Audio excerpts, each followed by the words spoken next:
依家星期六下晝大概5點鐘，就喺太子大南街地下56號鋪後面綠色呢個位就啱啱琴日賣咗，1月20號就賣咗600萬，好平啊！咁啊，講緊之前業主叫價大概1000萬到，突然間減價落嚟650萬，經紀一 call 馬上撲落嚟睇，想買之際嘅時候咧，已經同我講賣咗，成交600萬，非常之快賣得。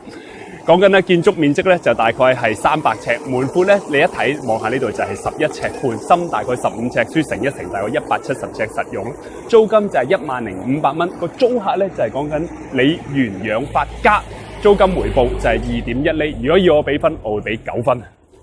換個角度望下太子呢度嘅大南街，從個鋪頭呢度行過去大概2分鐘到，轉左咧就係呢個嘅太子地鐵站，嗰邊就係太子道西，轉右就係我哋自己嘅鋪頭，有一間叫做 OK 便利店。前一段時間個市比較旺嘅時候，2012年11月份咧，我哋就用呢個3028萬買入咗間 OK 便利店，之後續租再續租6萬零蚊嘅時候，好在都叫做冇減過租。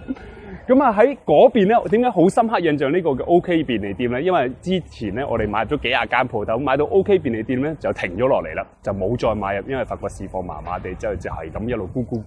足足停咗3年零8個月嘅時間，去到2016年嘅7月份咧，先至再買入呢個廟街1178萬嘅鋪，所以咧好似日本仔打香港咁樣，足足停咗3年零8個月咧，先再買鋪。